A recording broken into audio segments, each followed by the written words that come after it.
Hi everyone, my name is Brian, and today the topic we're going to be discussing is wireless electricity. So have you ever just had the feeling to just put down a phone and relax and never ever have to worry about really have to like plug it in and just charge it manually? Well, for sure I have. Every day when I come back from a long day of school, I always just wish that it would charge by itself. And that was part of Nikola Tesla's dream. What he wanted was to send electricity around the world wirelessly. And to start off, he used the Wardenclyffe Tower, and that was his biggest project. But however, this project really never came to existence and never was completed. So nowadays, we haven't really gotten like too close from that.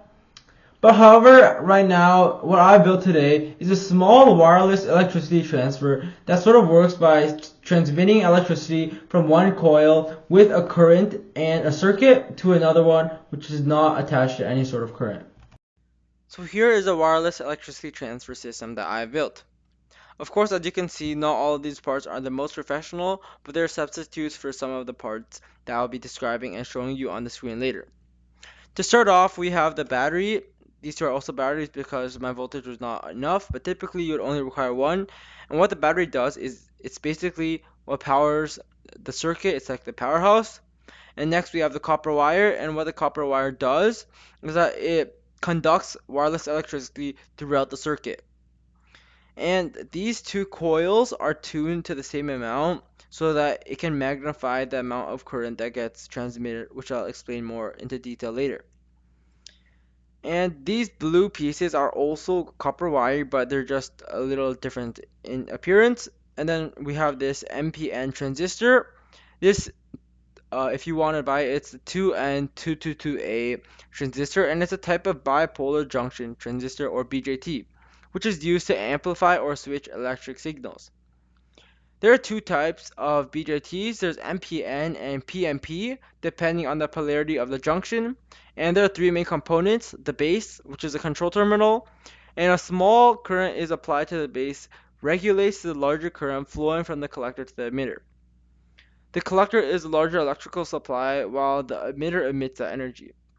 Finally, over here we have a resistor, and what the resistor does is that it limits or regulates the electric current entering the transistor.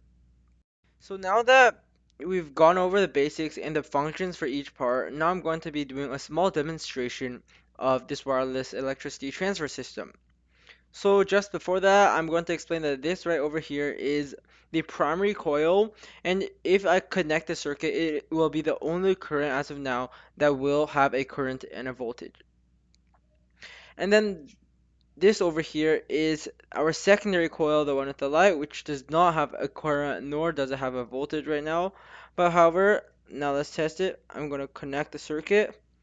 So right now you could see how it's not lit up, but when I bring it down, it gets brighter and brighter. So it's not, and now it is. And just to prove this theory some even more, I'm going to add a small sheet of paper underneath. So uh, the light over here, when I bring it down, it gets brighter. When I bring it up, when it... So before I can get into the specifics and details of how this wireless electricity transfer worked, I'm going to first have to go over some key fundamentals and concepts right now. So the first one of them is an electric field. So an electric field is basically the region around a charged particle that exerts a certain force towards other objects, whether that may be neutral or charged. For example, two of the same charges will repel each other, and two of the opposite charges will attract each other. And we can commonly see this throughout, for example, fridge magnets and so much other places. In addition, the further the field is, then the less force of attraction or repulsion will be experienced by the outside object. This formula below defines the strength of an electric field for a charge Q, where K is Coulomb's constant and distance r. And because r squared is in the denominator, we can conclude that the longer the distance is in between, the weaker the force gets. Now, magnetic fields are very similar, but describe the influence of moving electric charges. So, an electric field was stationary, but magnetic charge is sort of like moving. This results from current flow and increases in strength as current increases, similarly to an electric field. Now, the magnitude of an electric force depends on how much charge and motion there is, as well as how far apart the two objects are. The force of an electric field is a charge multiplied by the particle velocity and the magnetic field. Now, finally, let's connect back to wireless electricity. Wireless electricity works by taking advantage of these electromagnetic fields and putting them in order to wirelessly transmit electricity. So, however, performance depends on two things: proximity and alignment. As the air gap weakens as it gets larger or if it gets misaligned. So, another type of technology improves on this, which is called magnetic coupling resonance.